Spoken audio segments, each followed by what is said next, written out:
what are some of the things that you see as like the difficulties of the traditional ideas of motherhood that we still carry? Well, thank you, Hunter, because in your like big beef, intro there, because which I'm 100%, aligned with as a big beef.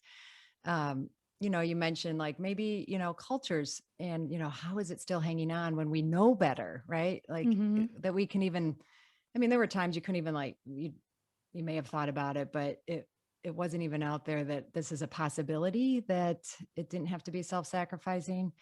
And it's a big aspect, and I'm looking at rewriting the mother code, is what is the cultural paradigm that we're sitting in, and what is its history, right? And we have, at least a 6,000 year history, that if we want to track back to just women in general, and as you said, um not honored, demeaned, we're property, all the variations of how we weren't valued.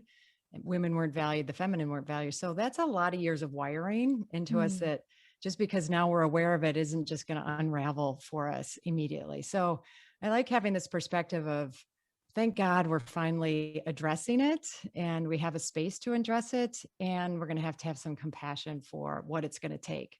But Mm. things like your podcast and what you're doing, and it actually being spoken about, and looking at this really isn't working, and showing evidence of how it's not working, is what's going to change it.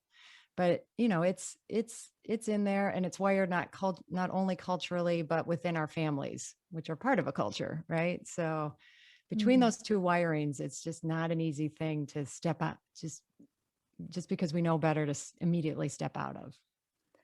So, yeah, I can see that. And so we're probably a lot of like probably what, even though we might know better, we probably have these what I call habit energies, these patterns and Hmm. habits, probably very directly also from our own mothers. It's interesting. I think back to my parents, and now I think like, and mom always listens to these episodes. So hi, mom. But I think about, we talk about you just a little bit here. um, I think sometimes I think like, wow, it's so crazy that they raised this like feminist daughter because, you know, I for some reason I was very invested in women's, equality and equal, equal,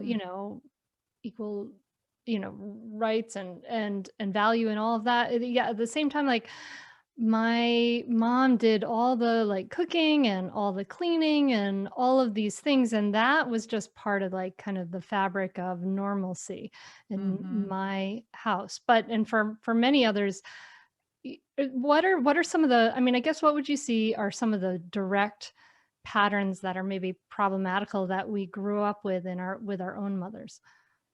Yeah. And, even with you saying my mom, what I'm going to call a traditional, kind of formally traditional path of motherhood, right? Where maybe you're full-time stay at home, but or even if you're not, you're dedicating, a significant amount of time to the home and raising children.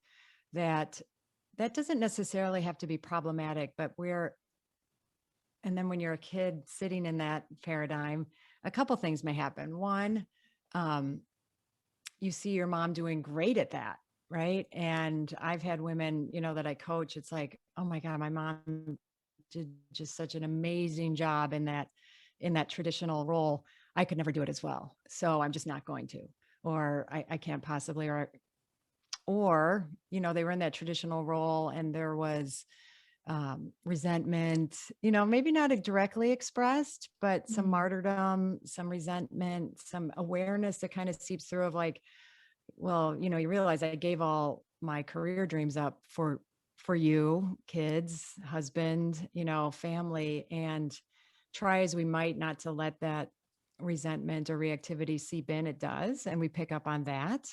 So there's the seen and unseen of any environment we grew up in, and we're either going to react to that environment and say, I I didn't like that, or I can't do it, so I'm going to do the opposite. I'm going to do something totally different. Or, we don't really kind of think about it at all, and we just kind of fall into the same the same pattern. Like well, that's what my mom did, so that's what I'm going to do, and not really think about it for ourselves. Mhm. So, you know, I know I didn't necessarily say anything like really specifically problematic, but if I out of that, would summarize to say the mom's attitude about however she's doing her thing is going to have a significant impact. And some of those are problematic, are human, right? Where is best sometimes we think we're making really conscious choices, but then once we're in it, oh, not so happy about this, but here we are, sort of thing. So, we live in that sea of what could be resentment, reactivity, and that could show its face in any number of ways. Catch new episodes of the Mindful Mama podcast and other free resources, including the Mindful Mom Guide at mindfulmamamentor.com. You can listen to every back catalog episode, including interviews with Dr. Dan Siegel, Janla Van Zant, Sharon Salzberg, and get meditations, join our private Facebook group, and more. Go to mindfulmamamentor.com now. I'll see you there.